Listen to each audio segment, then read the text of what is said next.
They thought humans were the weakest species in the galaxy. Soft flesh, fragile bones, short lifespans, and no natural weapons or armor. The Galactic Council classified Earth as a Class 7 civilization, barely worthy of monitoring, let alone contact.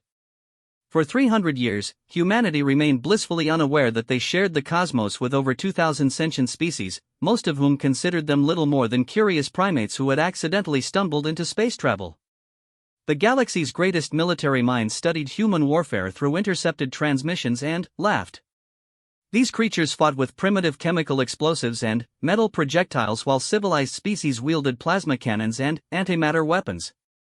Human soldiers died from simple kinetic impacts that wouldn't even scratch the exoskeleton of a Krillian warrior or penetrate the bioarmor of a Vortak shock trooper.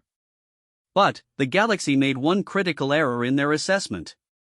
They never bothered to ask why a species so physically weak had managed to survive long enough to reach the stars. They never wondered why humans had developed such an extensive vocabulary for warfare, why their history was written in blood, or why their greatest stories celebrated warriors who fought impossible odds. The galaxy was about to learn that physical weakness and military ineffectiveness were very different things. They were about to discover that humans had spent 10,000 years perfecting the art of war not because they were strong, but because they were weak. They had been forced to become something far more dangerous than any apex predator. They had become strategists. When the Zephyrian hegemony finally revealed themselves to humanity with an ultimatum of submission or extinction, they expected quick compliance from these fragile creatures. Instead, they received a response that would echo through galactic history: "You want a war? We'll give you a war. But don't say we didn't warn you." The galaxy had called for mercy. Humanity was about to show them why their species had never learned the meaning of that word. Admiral Sarah Chen stood on the observation deck of the UES Defiance, watching Earth shrink to a pale blue dot behind them. The irony wasn't lost on her that humanity's first official contact with alien life had come in the form of a surrender ultimatum. 3 days ago, the Zephyrian hegemony had decloaked their massive dreadnoughts in Earth's orbit and delivered their message to every screen, every device, every communication system on the planet simultaneously. The translation software had rendered their words in perfect, emotionless English: "Primitive species of Sol 3, you have been evaluated and found suitable for integration into the hegemony as a labor caste. You will submit within 72 standard rotations or face extermination. Resistance is futile. Compliance is survival." Chen remembered the stunned silence that had followed. For about 30 seconds, every human on Earth had simply stared at their screens in disbelief. Then, the laughter had started. Not nervous laughter or hysteria, genuine amusement. Because any species that opened negotiations by declaring resistance futile had clearly never studied human history. The Zephyrian fleet commander, a 7-foot-tall reptilian creature called War Master Vexhai, had expected immediate capitulation. Instead, Earth's response had been delivered by a smiling elderly woman who introduced herself as Secretary General Maria Santos of the United Earth Coalition. "Thank you for your generous offer," Santos had said with the kind of polite smile that every human recognized as profoundly dangerous. "However, after careful consideration, we must respectfully decline. Instead, we'd like to make a counteroffer. Leave our system immediately, and we won't show you what 3 centuries of technological advancement combined with 10 millennia of military innovation looks like when we're properly motivated." The transmission had ended with Santos adding, almost as an afterthought, "You have 72 hours. Chen had been in the Joint Chiefs meeting when the Zephyrian response came through.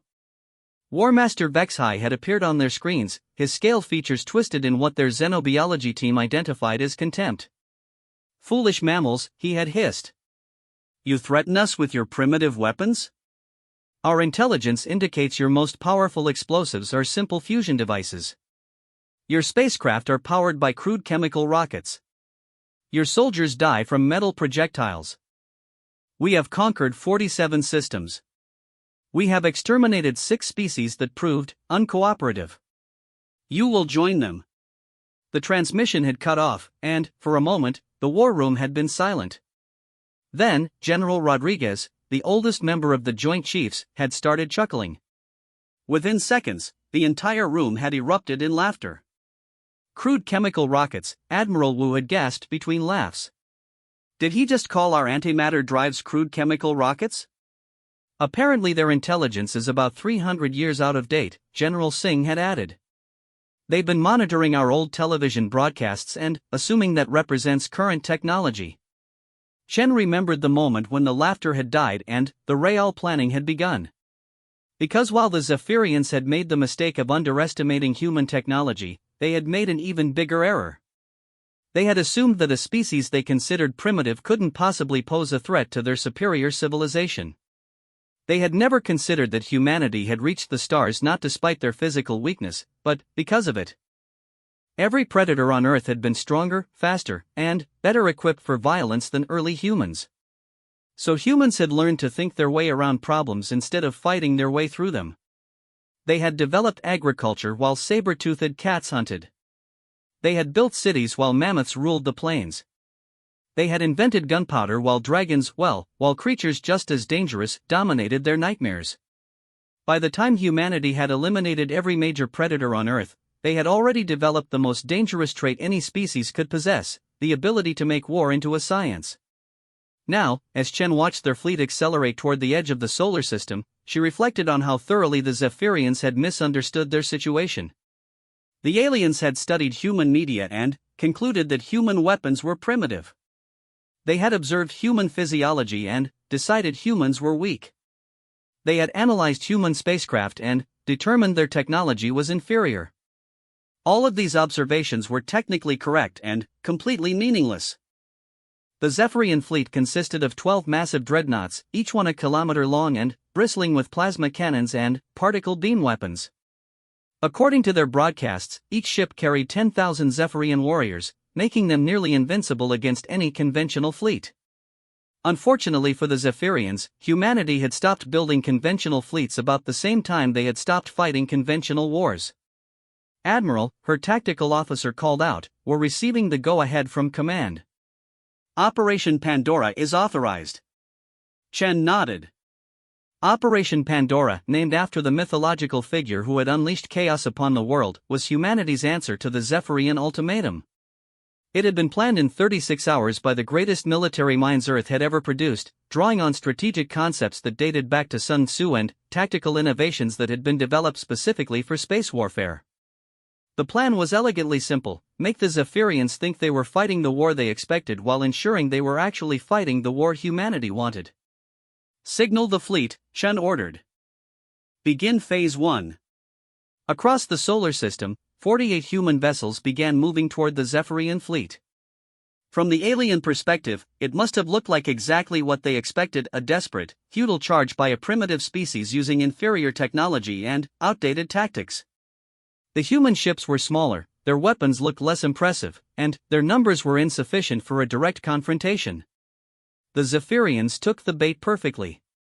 War Master Vexhai's voice crackled across the communication channels, his tone filled with condescending amusement. "So the mammals choose to die fighting. Admirable, if futile. All ships, prepare to demonstrate hegemony superiority. These primitives must be made an example for any other species that might consider resistance." Chen watched her tactical display as the Zephyrian dreadnoughts moved into attack formation. They were following a battle plan that had worked against 47 other species, a straightforward application of superior firepower and overwhelming force. Form a line, advance steadily, and destroy the enemy fleet through concentrated bombardment. It was exactly what every human military academy had trained their students to expect from a technologically superior but tactically rigid opponent. Incoming transmission from the Zephyrian flagship, her communications officer reported. On screen, War Master Vexhai appeared, his scaled features arranged in what might have been a sneer. Behind him, Chen could see the bridge of his dreadnought, a massive chamber filled with reptilian warriors in elaborate armor. "Admiral Chen of the United Earth Coalition," Vexhai announced. "I offer you one final opportunity to surrender. Order your ships to stand down, and your deaths will be quick. Continue this futile resistance, and we will make examples of your crews that will terrify any species that dares defy the hegemony." Chen smiled the same polite smile that Secretary General Santos had used 3 days earlier. "War Master Vexhai, I have a counter-proposal. Surrender now, and we'll let you leave our system with enough ships to carry news of your defeat back to your hegemony. Continue this attack, and we'll demonstrate why humanity has never lost a war we truly committed to winning." The alien's laugh was a harsh, guttural sound. "Lost a war? Impossible. Our intelligence indicates your species has been in constant conflict for your entire history. You have lost thousands of wars." "No," Shen replied quietly. "We've had thousands of battles. But we've never lost a war that mattered. The difference is about to become very apparent." The transmission cut off, and Shen turned to her tactical officer. "Signal the fleet. Execute Phase 2. What happened next would later be studied in military academies across the galaxy as a perfect example of strategic deception. The human fleet, which had been advancing in what looked like a desperate frontal assault, suddenly scattered. Ships that had appeared to be fleeing actually spread out in a complex three-dimensional pattern that the Zephyrians didn't recognize until it was too late. Humanity had spent 3 centuries developing tactics for space warfare, but they had also spent 10 millennia learning how to turn their weaknesses into advantages. They had never been able to build the biggest ships or carry the most powerful weapons. Instead, they had learned to be faster, smarter, and infinitely more adaptable than their enemies. The Zephyrian dreadnoughts found themselves surrounded by human vessels that refused to engage in the direct confrontation the aliens had expected. Instead, the human ships began a series of hit-and-run attacks, striking at the dreadnoughts' flanks and rear sections before disappearing behind asteroids and debris fields that had been strategically positioned throughout the battle space. "Impossible," Vexai's voice crackled over the intercepted communications. "They're using the debris field as cover. No civilized species fights like this." Chen smiled grimly. "That was exactly the point. Civilized species fought fair. Humans fought to win." The real revelation came when the Zephyrians realized that the debris field wasn't natural at all. 3 days earlier, while the diplomats had been exchanging ultimatums, human engineers had been seeding the outer solar system with thousands of small objects that looked like ordinary space debris but were actually sophisticated weapons platforms. Each one was too small to register as a threat on Zephyrian sensors, and, individually, they were barely capable of scratching the armor of a dreadnought. But there were 3,000 of them, and they had been programmed with targeting data that had been calculated using the same mathematical principles that had allowed humans to land spacecraft on distant planets with pinpoint accuracy. The first indication that something was wrong came when the lead Zephyrian dreadnought suddenly found itself under attack from 30 different directions simultaneously. Small, precise strikes began targeting specific systems, communications arrays, sensor clusters, weapon emplacements. None of the attacks were individually devastating, but their cumulative effect was like being attacked by a swarm of mechanical wasps. "Admiral," her tactical officer reported, "the Zephyrians are trying to break formation. They're attempting to retreat toward their deployment point." "Negative," Chen replied. "Signal Phase 3. Don't let them regroup." Phase 3 was when the Zephyrians learned the most important lesson about human warfare. Earth's species had been fighting in 3 dimensions for less than 4 centuries, but they had been thinking in 3 dimensions for 50,000 years. Every human who had ever looked up at the stars and wondered what was out there had been unconsciously preparing for this moment. The human fleet, which had appeared scattered and disorganized, suddenly revealed itself to be part of a larger pattern. Ships that had been hiding behind asteroids emerged in perfect synchronization. Weapon platforms that had been disguised as debris activated simultaneously. Most importantly, the massive human vessels that had been positioned throughout the outer system, ships that the Zephyrians had dismissed as mining platforms or cargo haulers, revealed their true nature. Each one was a mobile weapons platform carrying enough firepower to level a continent. They had been moved into position over the past 6 months, disguised as part of humanity's routine industrial operations. Now they formed a perfect sphere around the Zephyrian fleet, with overlapping fields of fire that made escape impossible. The aliens found themselves trapped in what human strategists called a killing box, a 3-dimensional space where every possible avenue of escape was covered by concentrated firepower. "War Master Vexai," Chen broadcast on all frequencies. "You are surrounded. Your ships are outgunned and outmaneuvered. Surrender now, and we'll allow you to return to your hegemony with 1 ship and a message." Continue fighting, and we'll demonstrate why humans have never needed to be the strongest species in the galaxy. The response came not from Vex-High, but from another Zephyrian commander whose voice carried a note of genuine fear. This is impossible. Our intelligence indicated you possessed no significant military capabilities. How do you have such advanced weapons? Chen's laugh was genuinely amused. You've been monitoring our entertainment broadcasts for 3 centuries and assumed they represented our current capabilities. Did you really think we spent 300 years sitting still? Did you imagine we weren't preparing for exactly this situation? The truth was even more devastating than the Zephyrians could imagine. Humanity had known about galactic civilization for over a century. Their own deep space monitoring stations had detected the electromagnetic signatures of faster-than-light travel back in 2157. Instead of announcing their presence, human leadership had made a collective decision to remain hidden while they observed and learned. For nearly 200 years, humanity had been studying galactic warfare, analyzing alien tactics, and preparing for the day when contact became inevitable. They had seen how the hegemony conquered other species, and they had designed their entire military strategy around countering Zephyrian methods. The aliens had expected to fight primitives armed with chemical rockets and metal projectiles. Instead, they were facing a species that had spent 2 centuries preparing specifically to defeat them. The Zephyrian dreadnought subjugator shuddered under the coordinated assault from dozens of human weapons platforms. War Master Vex-High gripped his command throne as another series of precise strikes disabled his secondary sensor arrays. The bridge around him was filled with the acrid smoke of overloaded systems and the harsh sounds of damage control alerts. Status report, he roared at his tactical officer.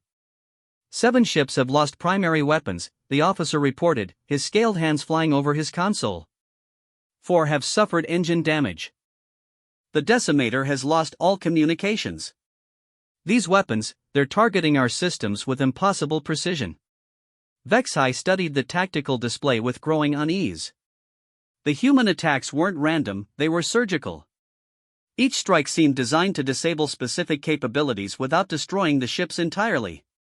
It was as if the humans knew exactly how Zephyrian vessels were constructed and were systematically dismantling them piece by piece. How can they know our ship configurations? He demanded. Our first contact with this species was 3 days ago. His intelligence officer, a thin Zephyrian named Kestar, looked up from his console with confusion written across his features. War Master, I'm detecting something impossible. The humans are using our own tactical frequencies to coordinate their attacks. Impossible. Our communications are encrypted using protocols that took the hegemony centuries to develop. Nevertheless, they're intercepting our orders and responding to our tactical adjustments in real time. It's as if they've been listening to our communications for. Kestar paused, his expression shifting to horror. War Master, how long have our deep space reconnaissance missions been operating in this system? Vex-High felt a chill that had nothing to do with the failing environmental systems. Standard protocol is 200 rotations of observation before first contact. The implications hit him like a physical blow. They've been watching us. Learning from us. The truth was even worse than he imagined. 3 systems away, aboard the human intelligence vessel Prometheus, Commander Lisa Park was coordinating the most comprehensive military intelligence operation in human history. For the past 18 months, her team had been monitoring every Zephyrian communication, analyzing every tactical pattern, and studying every piece of technology the aliens possessed. The Zephyrians thought they were dealing with a primitive species that had just learned about galactic civilization. In reality, they were fighting an enemy that knew their battle plans better than they did. Commander, her signals intelligence officer reported, we're picking up increased chatter from the Zephyrian fleet. They're starting to realize the scope of our intelligence penetration. Park nodded grimly. Signal Admiral Chen. Begin Phase 4. Back in the Sol system, Chen received the transmission with satisfaction. Phase 4 was where humanity would demonstrate the difference between superior technology and superior strategy. The Zephyrians had better ships and more powerful weapons, but they had made the classic mistake of assuming that technological advantage was equivalent to military dominance. All units, execute Maneuver 7, Chen broadcast to her fleet. What happened next would be analyzed by military historians for centuries. The human ships, which had been engaging in hit-and-run tactics around the edges of the Zephyrian formation, suddenly converged on a single point, the weakest ship in the alien fleet, a dreadnought that had already suffered engine damage from the earlier bombardment. The concentration of firepower was overwhelming. Within minutes, the damaged Zephyrian vessel found itself surrounded by 20 human ships, all targeting the same critical systems simultaneously. But, instead of destroying the ship, they disabled it completely, cutting power, jamming communications, and neutralizing weapons while leaving the hull intact and the crew alive. The Devastator has been disabled, Vexhi's tactical officer reported. All systems offline, but life support remains functional. Signal them to abandon ship, Vexhi ordered. No response, War Master. The humans are jamming all communications to the Devastator. Vexhi was beginning to understand the true nature of his predicament. The humans weren't trying to destroy his fleet, they were capturing it. Ship by ship, system by system, they were dismantling the most powerful military force the hegemony had ever assembled and turning it into a collection of helpless hulks. It was a level of tactical precision that spoke to centuries of military evolution, not the desperate improvisation of a primitive species. War Master, his communications officer called out. Incoming transmission from the human flagship. Admiral Chen's image appeared on the main screen, but this time she wasn't alone. Standing beside her was a man in civilian clothing who radiated an air of quiet authority. "I am Dr. Richard Hawthorne," the man said without preamble. "Director of the Human Intelligence Analysis Division." "War Master Vexhi, I thought you might be interested to know that we've been studying your species for 137 years. The bridge fell silent. 137 years was longer than Vexhi had been alive. "We know about your conquest of the Ulteran Republic in 2891, Dr. Hawthorne continued conversationally. "Excellent use of psychological warfare, by the way. We also studied your campaign against the Nexus Coalition. The way you used their own defensive protocols against them was quite innovative. We've incorporated several of your tactical innovations into our own strategic planning." Vexhi found his voice. "How is this possible?" "Our first contact was when you decided to make contact with us," Hawthorne interrupted. "We've been aware of galactic civilization since 2157. We've been monitoring hegemony activities since 2189. We've been specifically studying your military capabilities since 2254. Did you really think a species that had developed faster than light communication wouldn't notice faster than light traffic in their own stellar neighborhood?" The revelation hit the Zephyrian command staff like a physical blow. They had assumed they were dealing with an isolated, primitive species that had never encountered alien life. Instead, they had attacked a civilization that had been preparing for this exact scenario for over a century. "The question now," Admiral Chen interjected, "is whether you're intelligent enough to recognize when you've been outmaneuvered. Your fleet is surrounded, your ships are being systematically disabled, and your communications are completely compromised. You have two options: surrender and return to your hegemony with a message, or continue fighting and discover what human weapons look like when we're actually trying to destroy something." On the tactical display, Vexhi could see the truth of her words. His 12 dreadnoughts were scattered across a three-dimensional battlefield, each one surrounded by human vessels that moved with the precision of a choreographed dance. 3 of his ships were already completely disabled, and the others were losing systems with each passing minute.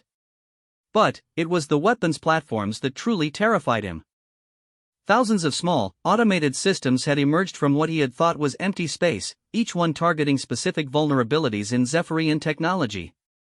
It was as if the humans had built their entire arsenal specifically to counter his fleet. "You've been planning this," he said, finally, understanding the scope of his miscalculation. "Planning is what humans do," Dr. Hawthorne replied. "We're not the strongest species in the galaxy, War Master. We're not the fastest or the most technologically advanced. But we are absolutely the best at figuring out how to defeat enemies who are stronger, faster, and more advanced than we are. It's how we survived on our home planet, and it's how we'll survive in this galaxy." The communication channel crackled as another Zephyrian ship reported critical systems failures. Vexhi realized that his entire understanding of warfare had been turned upside down. The hegemony had conquered 47 systems by applying overwhelming force against technologically inferior opponents. They had never faced an enemy that had studied their methods and prepared countermeasures. "What do you want?" he asked finally. Admiral Chen's expression softened slightly. "We want to send a message to your hegemony. Humanity is not interested in conquest or expansion into territories you consider yours. We have no desire to challenge your authority over the species you've already subjugated. But Earth and the Sol system are ours, and any attempt to change that will result in consequences that your leadership needs to understand." "You threaten the hegemony?"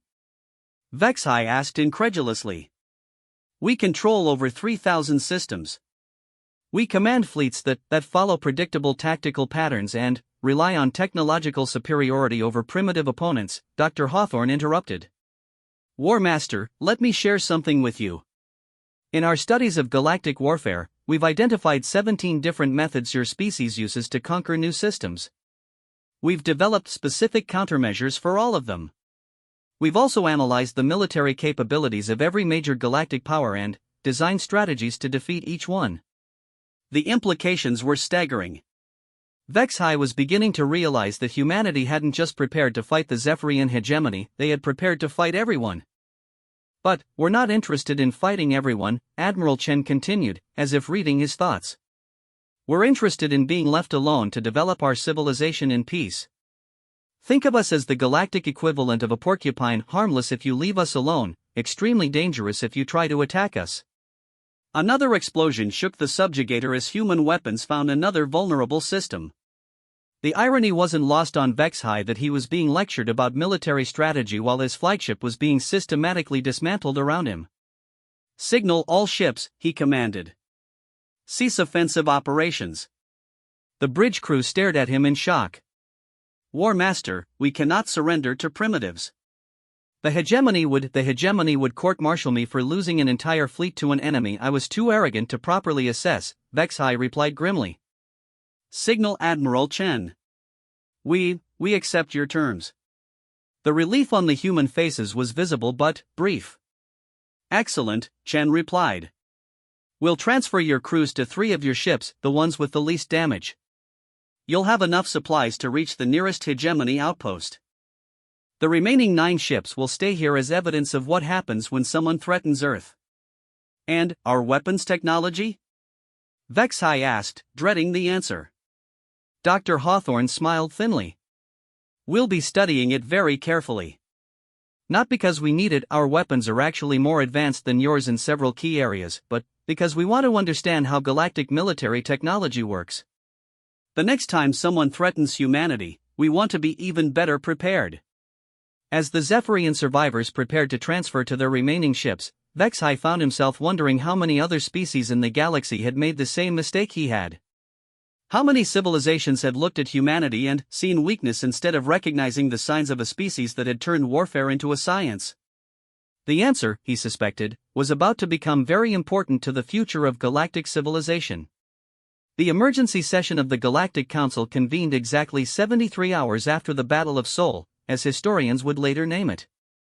Representatives from 47 species gathered in the massive assembly chamber on Nexus Prime, their various forms of communication creating a cacophony of sounds, scents, and electromagnetic pulses that the translation matrix struggled to process. Council Speaker HFY Stories, an ancient being whose crystalline form had presided over galactic affairs for 3 centuries, called for order with a harmonic resonance that silenced the chamber. At the center of the assembly space, a holographic display showed the aftermath of the battle, 9 Zephyrian dreadnoughts floating dead in space, surrounded by human vessels that had appeared seemingly from nowhere. "We are here," the speaker announced, "to address what may be the most significant development in galactic affairs since the formation of this council. The Zephyrian hegemony, our most powerful military member, has suffered a complete tactical defeat at the hands of a species we classified as primitive barely 1 rotation ago." Ambassador Kethmore of the Draconis Collective shifted his massive bulk, scales rustling with agitation. "With respect, Speaker, the Zephyrians were overconfident. Any competent military force could have done what?" interrupted War Master Vexhai, who had been granted emergency speaking privileges as the only surviving witness to the battle. "Defeated an enemy that knew our battle plans before we made them? Countered weapons designed specifically to exploit our technological weaknesses? I commanded the finest fleet in hegemony history, and these humans dismantled us like children taking apart a toy. Counselor Zefrik of the Mentari Federation leaned forward, her telepathic tendrils quivering with confusion. Your report claims they possessed intelligence about our species dating back over a century. How is this possible when we have had no contact with this humanity until this week? Vexai's laugh was bitter. Because we weren't looking for them. Our entire intelligence apparatus is designed to monitor known civilizations and evaluate primitive species for potential conquest. It never occurred to us that a primitive species might be monitoring us. The holographic display shifted, showing recorded transmissions from the battle. Dr. Richard Hawthorne's image appeared, his calm voice filling the chamber as he detailed humanity's century-long study of galactic civilization. This changes everything, whispered Ambassador Velnari of the Crystalline Collective. If one primitive species has been observing us without our knowledge, how many others might be doing the same? Council Speaker Thys Sanders' crystalline form dimmed slightly, a sign of deep concern among his species. The implications are indeed profound. But, we must address the immediate situation. War Master Vexai, what is your assessment of human military capabilities? Vexai stood slowly, his scaled form bearing fresh scars from the battle. Counselors, I have fought in over 60 campaigns across 30 systems. I have faced every major military power in this galaxy. The humans are unlike anything I have ever encountered. Explain, demanded General Korath of the warrior clans, his forearms crossed in skepticism. Their technology is approximately equivalent to our own, perhaps slightly more advanced in certain areas. Their ships are well designed but not superior to ours. Their weapons are effective but not overwhelming. In terms of raw capability, they should have been no match for a hegemony fleet.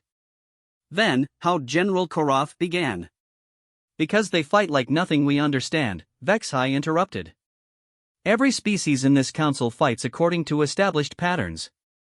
We use our strengths to overcome enemy weaknesses. We apply superior technology or numbers or firepower to achieve victory. The humans don't fight that way.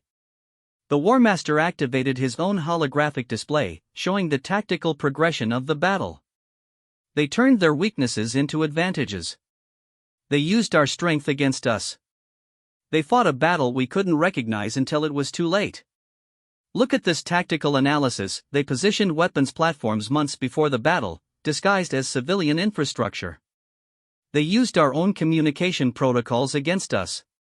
They turned the entire solar system into a weapon designed specifically to defeat us. Ambassador Ethkari of the Synthetic Confederacy spoke in harmonious electronic tones. This suggests a level of strategic thinking that exceeds current galactic standards. How long did they have to prepare for this engagement? That's what terrifies me, Vexai replied. According to their intelligence director, they've been preparing for this exact scenario for over a century. Not preparing for war in general, preparing specifically to fight us. They studied our tactics, analyzed our technology, and designed their entire military strategy around defeating the Zephyrian hegemony. A wave of electronic discord passed through the synthetic delegation. This implies predictive strategic planning on an unprecedented scale. They were preparing to fight enemies they had never met, using intelligence gathered covertly across multiple decades. Counselor Zefrik's telepathic emanations carried undertones of fear. The question becomes, what else have they been preparing for? If they spent a century planning to defeat the Zephyrians, what plans might they have for the rest of us? The chamber fell into an uneasy silence. Every representative was considering the same disturbing possibility that somewhere in the Sol system, human strategists might already be developing plans to counter every major galactic military force. We need more information, Speaker Thys Sander declared. I am authorizing the formation of a diplomatic mission to make formal contact with this human civilization. Ambassador Kethmore's scales bristled. Is that wise? If they are as dangerous as War Master Vexai suggests, then it is essential that we understand their intentions, the speaker interrupted. The alternative is to remain ignorant while they continue to study us from the shadows. 3 days later, the diplomatic vessel Harmony's voice entered the Sol system under a flag of truce. The ship's commander, Ambassador Preeti of the Ethereal Collective, had been chosen specifically for this mission because her species were renowned as the galaxy's most skilled diplomats. As their ship approached the outer planets, Preeti studied the intelligence reports with growing unease.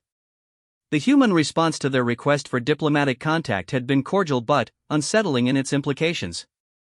Ambassador Preeti had come to reply from someone identified as Secretary General Santos, "We welcome the opportunity for formal diplomatic contact. However, we feel it's important that you understand the current situation. The Sol system is currently under high alert, and our defensive systems are active. We will provide safe passage coordinates, but please be aware that any deviation from the assigned flight path will be interpreted as hostile intent." The defensive systems turned out to be the most comprehensive military infrastructure Preeti had ever encountered.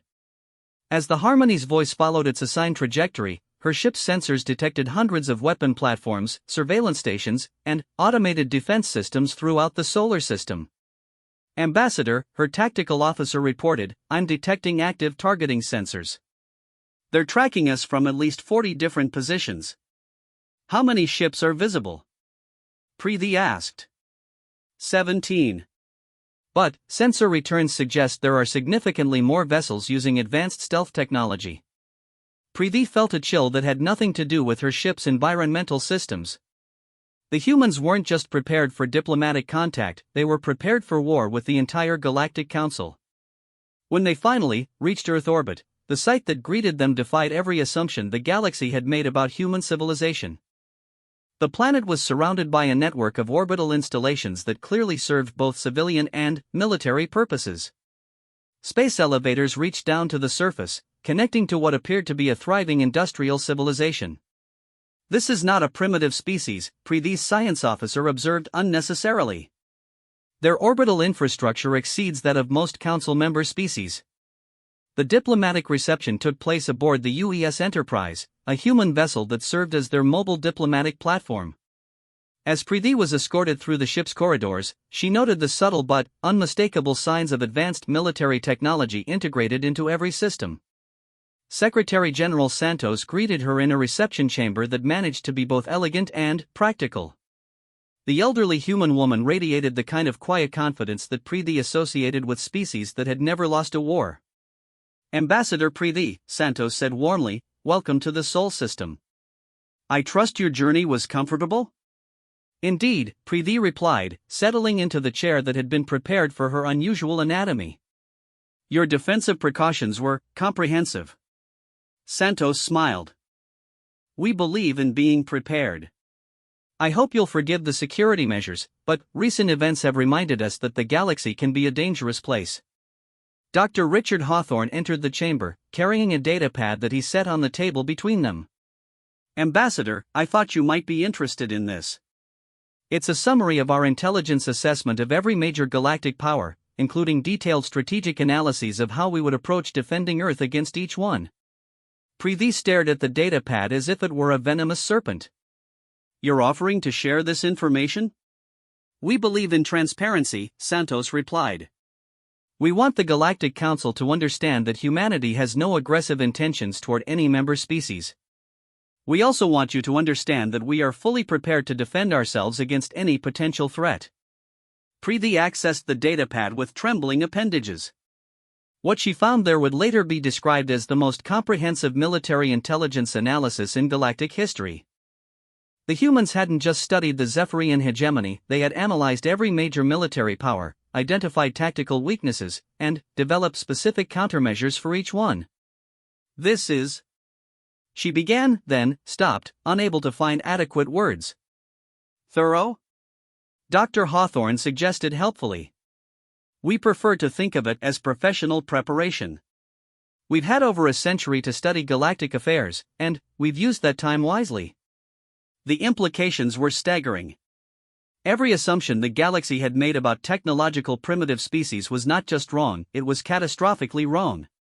Humanity had been preparing for galactic contact longer than some Council species had been spacefaring. "What do you want from the Galactic Council?" Preeti asked finally. Santos leaned back in her chair. Nothing more than what any civilization wants, to be left in peace to develop according to our own values and interests.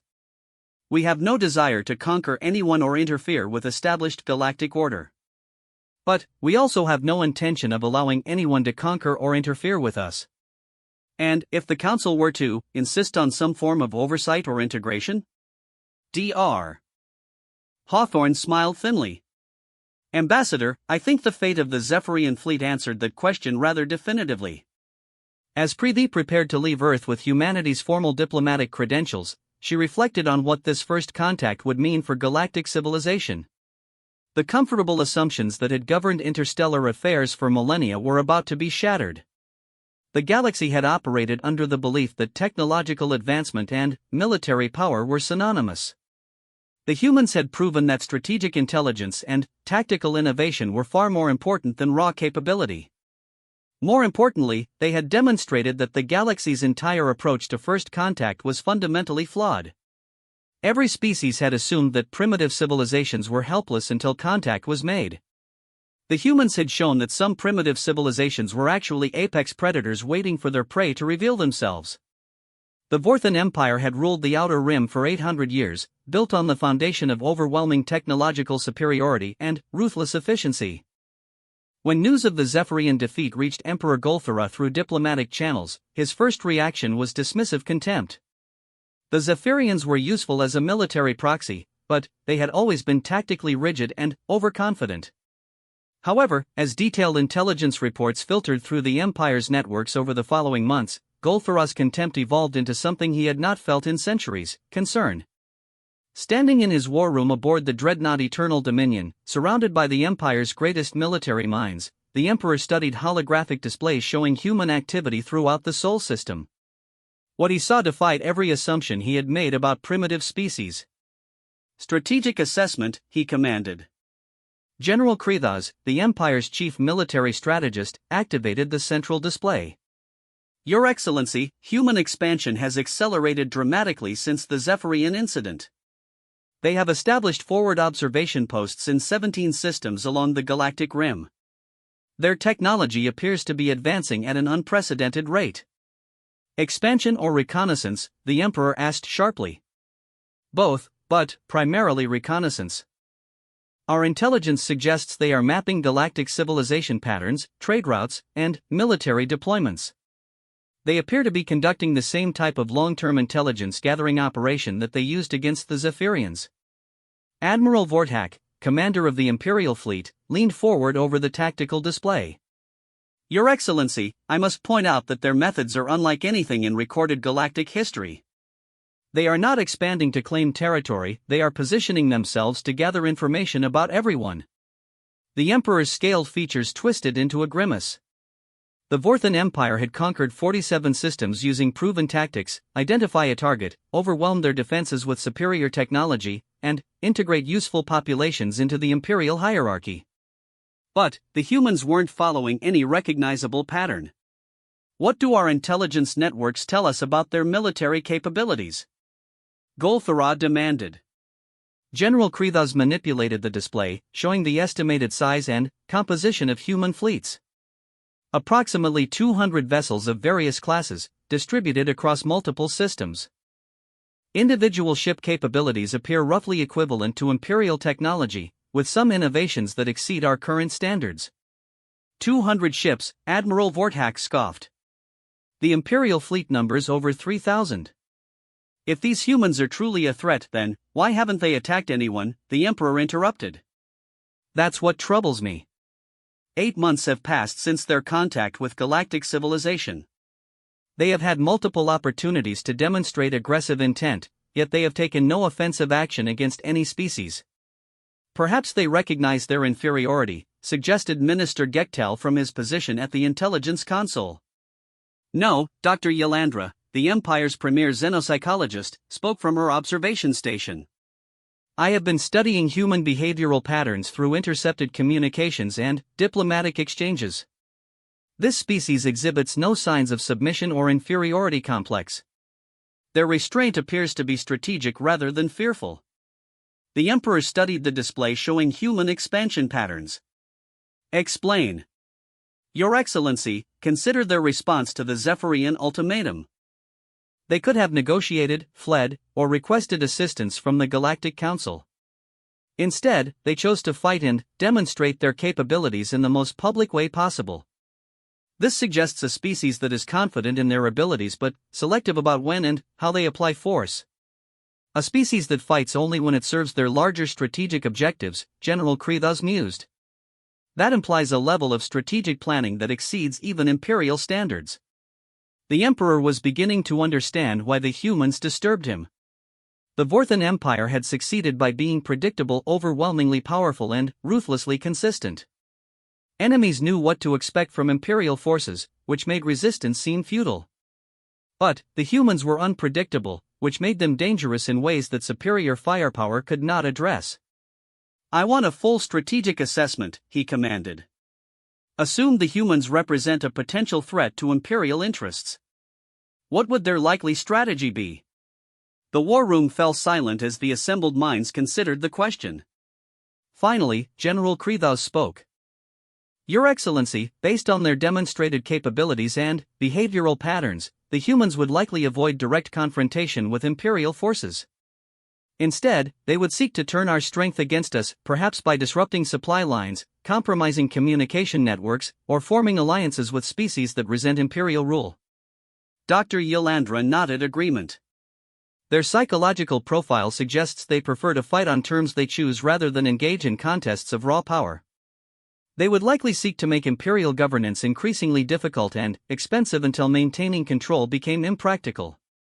Insurgency warfare, Admiral Vorthak said grimly. The most difficult type of conflict to win decisively. The Emperor considered this assessment. The Vorthan Empire controlled its territory through technological superiority and the threat of overwhelming retaliation. But insurgency warfare was specifically designed to counter both advantages by avoiding direct confrontation and making the cost of occupation prohibitive. What is the Empire's current strategic position if the humans decided to oppose us? He asked. Minister Gektal activated his intelligence displays. Your Excellency, we currently maintain control over 47 systems through a combination of direct military presence and allied species that depend on Imperial protection. However, this requires extensive logistics networks and communication systems that would be vulnerable to the type of asymmetric warfare the humans appear to favor. More importantly, General Krethos added, our expansion has been based on conquering species that fight conventionally. If the humans were to share their tactical innovations with species under Imperial rule, the implication hung in the air like a toxic cloud. The Empire's subject species had been conquered because they had fought according to galactic norms, formal fleet engagements, territorial defense, and surrender when defeat became inevitable. But, if those species learned to fight like humans, they could turn our entire empire into a battleground, the Emperor concluded. Dr. Ylandra manipulated her psychological analysis display. Your Excellency, there is another factor to consider. Human diplomatic communications suggest they view the current galactic order as fundamentally unstable. They appear to believe that the dominance-based system practiced by most major powers is unsustainable in the long term. Meaning what, exactly? They may be positioning themselves not to conquer the galaxy, but to survive its transformation. If their analysis is correct and the current galactic order is indeed unstable, they would be positioned to emerge as a major power when that order collapses. The Emperor felt a chill that had nothing to do with the ship's environmental systems. He was beginning to realize that the humans represented something far more dangerous than a military threat. They represented an alternative to the entire system that had governed galactic affairs for millennia. Strategic recommendation, he demanded. General Krethos considered carefully before responding. Your Excellency, I believe we have two options. We can attempt to eliminate the human threat now, while they are still relatively small, or we can attempt to coexist with them and adapt our strategies accordingly. Assessment of probability of success for each option? Elimination, uncertain. The humans have demonstrated the ability to defeat conventional military forces through superior strategy. Even if we succeeded, the cost would likely be enormous, and success is far from guaranteed. And coexistence? Also uncertain. The humans appear to be fundamentally changing the strategic balance of the galaxy through their intelligence-gathering activities and tactical innovations. Coexistence would require adapting Imperial strategy to account for an intelligent, well-informed opponent who refuses to fight on our terms. The Emperor studied the tactical displays for several minutes. Finally, he made a decision that would reshape galactic history. "Prepare a diplomatic envoy," he commanded. "I want to speak directly with human leadership." Admiral Vorthok looked shocked. "Your Excellency, the Empire does not negotiate with inferior species." "Admiral, I'm beginning to suspect that the humans are not inferior. They are different, which may be far more dangerous." 3 weeks later, Emperor Golthara himself arrived in the Sol system aboard a diplomatic vessel accompanied by a massive escort fleet. The human response was both respectful and unmistakably threatening. They were met by Secretary General Santos aboard the Enterprise, but the ship was surrounded by human vessels whose capabilities were clearly superior to anything in the Imperial escort. "Your Imperial Majesty," Santos greeted him with perfect diplomatic protocol, "humanity is honored by your presence in our system." "Secretary General Santos," the Emperor replied formally, "I have come to discuss the future of human-imperial relations." "I assume you mean the future of how our species coexist without interfering with each other's development," Santos corrected gently but firmly. The Emperor noted the correction and its implications. The humans were not seeking imperial recognition or protection, they were establishing themselves as equals. "Indeed," he said carefully.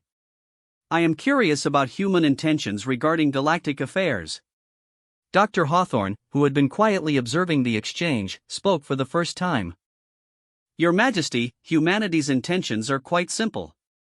We want to ensure that our species survives and thrives in whatever galactic order emerges over the next several centuries." "And you believe the current order will not persist?" "Your Majesty, we have studied galactic history for over a century. The current system of dominance-based empires controlling subject species is inherently unstable. It requires constant military expenditure, generates continuous resentment among conquered populations, and creates strategic vulnerabilities that intelligent opponents can exploit." The Emperor leaned back in his chair. "You speak as if you have already planned for this transformation." Santos smiled. "Your Majesty, we have learned that in a galaxy full of species more powerful than ourselves, survival depends on being prepared for multiple possible futures." As the meeting concluded, Emperor Golthara realized that the balance of galactic power had already shifted. The humans hadn't conquered anyone or claimed any territory, but they had made it impossible for the traditional powers to operate according to established patterns. The age of predictable galactic warfare was ending. The age of strategic complexity had begun. 5 years after first contact, the galaxy had learned to fear a sound that no civilization had ever considered threatening: the gentle chime of a human diplomatic transmission. Council Speaker Thys Ender received the latest such transmission in his private chambers on Nexus Prime, away from the chaos of the emergency assembly session that had been running for 6 days. The holographic image of Secretary General Santos appeared with her characteristic pleasant smile, which had become the most dreaded expression in galactic politics. "Council Speaker," Santos began cordially, "I hope this message finds you well. I wanted to personally inform you that humanity has completed our comprehensive analysis of the Zirian Dominion crisis, and we have some recommendations that might be helpful." The speaker's crystalline form dimmed with dread. The Zirian Dominion crisis had been burning through the Outer Rim territories for 8 months, threatening to destabilize the entire regional power structure. 3 different galactic powers were on the verge of a war that could consume dozens of systems, and the Galactic Council had been desperately trying to negotiate a peaceful resolution.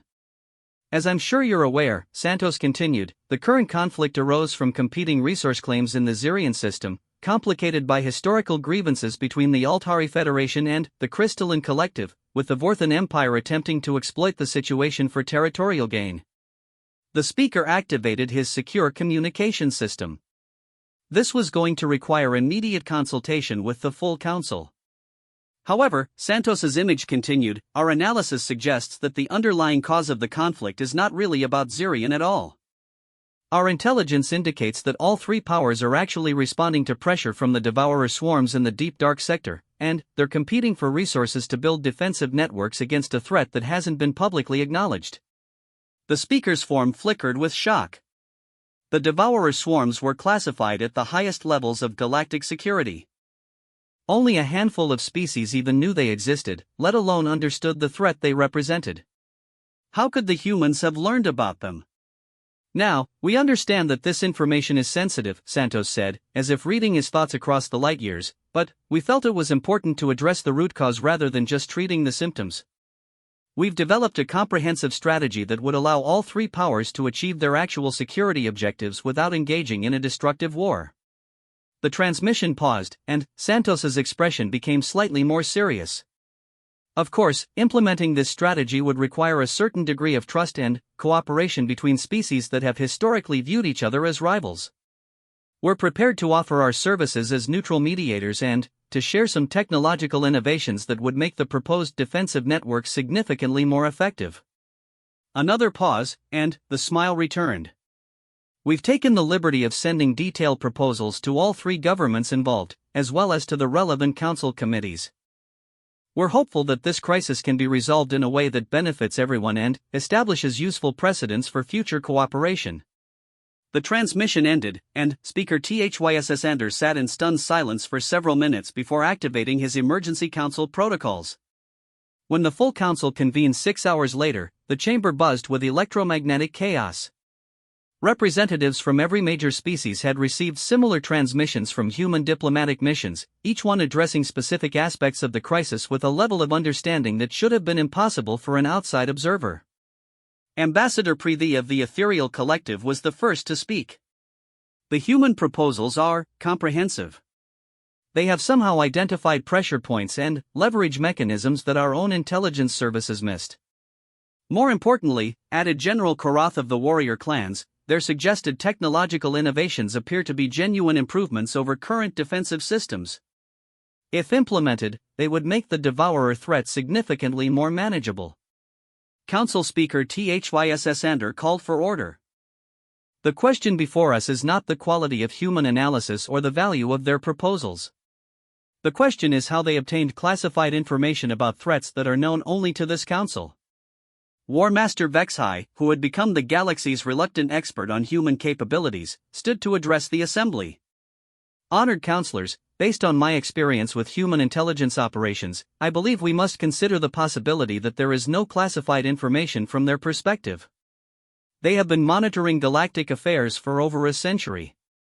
They may simply have observed patterns that we assumed were hidden.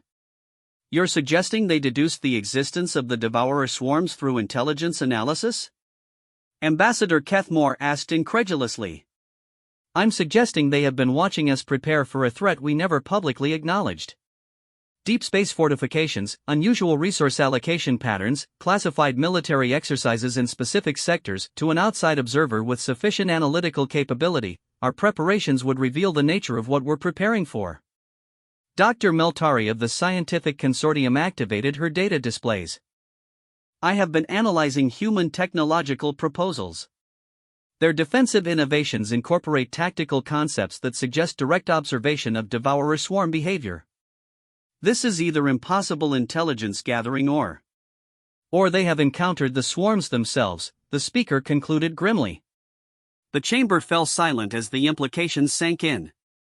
If the humans had contact with the devourers, every assumption about galactic security was wrong. Ambassador Prethi spoke quietly. Should we ask them directly? That might not be necessary, General Korath replied. He activated his own display, showing human expansion patterns over the past 5 years. Look at their exploration and colonization activities.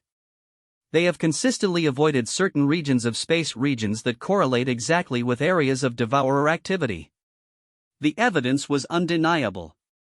The humans hadn't just deduced the existence of the devourers, they had been actively avoiding them while studying their behavior patterns.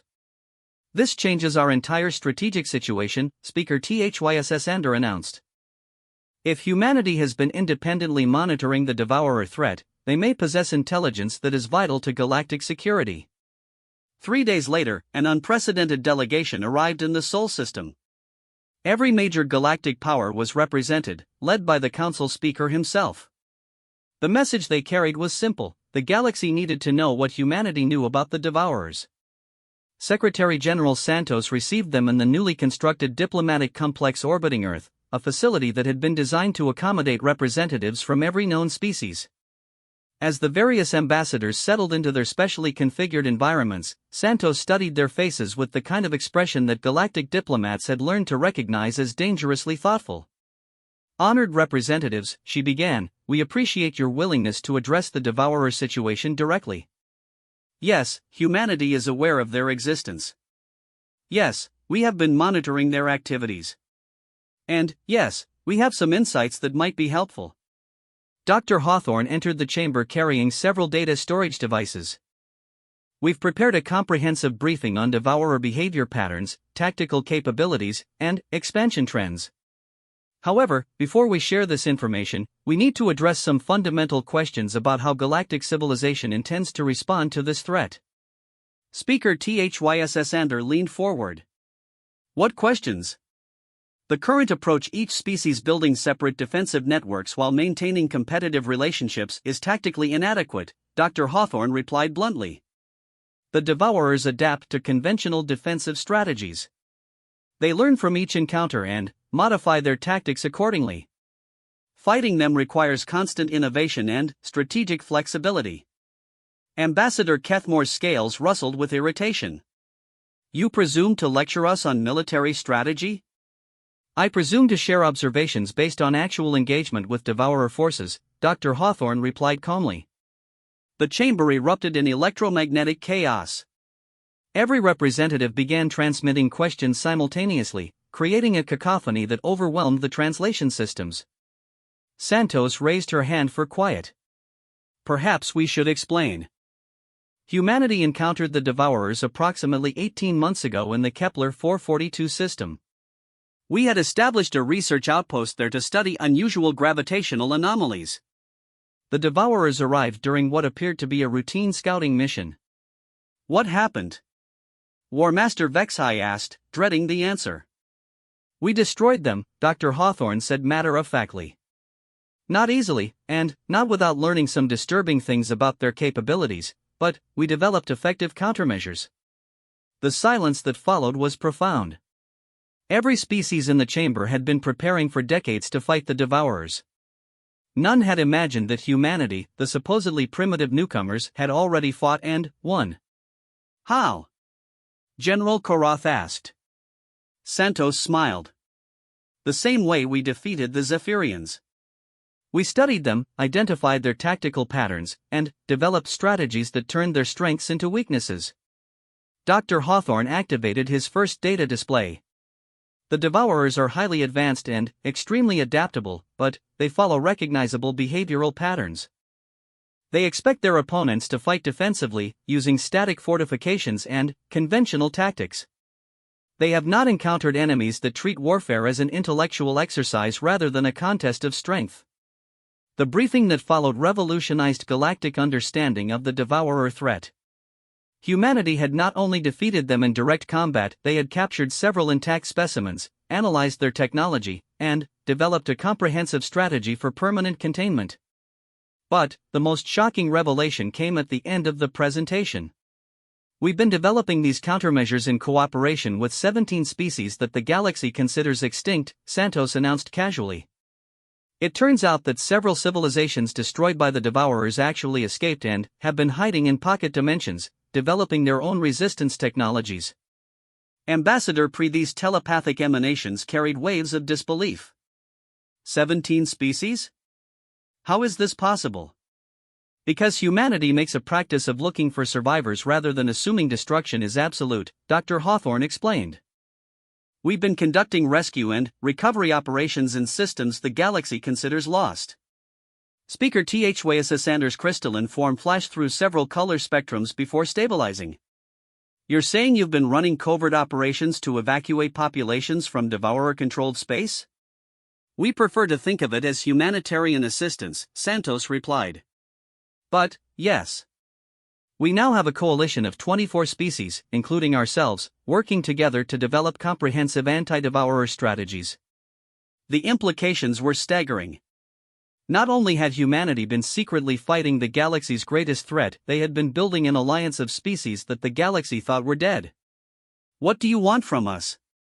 Speaker Thysander asked finally. Santos's smile became genuinely warm. What we've always wanted. To be left alone to pursue our own development while contributing to the common defense when our assistance is needed. The difference is that now the galaxy faces an existential threat that requires new approaches to cooperation and strategy. You're proposing an alliance, General Korath observed. We're proposing that the galaxy stop fighting itself long enough to address the real threat, Dr. Hawthorne corrected. The Devourers are coming whether we're ready or not. The question is whether galactic civilization will face them as a collection of competing empires or as a coordinated defense network. As the diplomatic session concluded, Speaker Thysander realized that humanity had done something unprecedented in galactic history. They had positioned themselves as indispensable without being threatening, powerful without being aggressive, and innovative without being destabilizing. The galaxy had called for mercy when the Zephyrians attacked Earth. Humanity had responded by becoming the galaxy's protector. The Age of Empires was ending. The Age of Cooperation had begun. And, at the center of it all stood a species that had turned their greatest weakness, being surrounded by stronger enemies, into their greatest strength, the ability to unite those enemies against common threats. The galaxy would never be the same.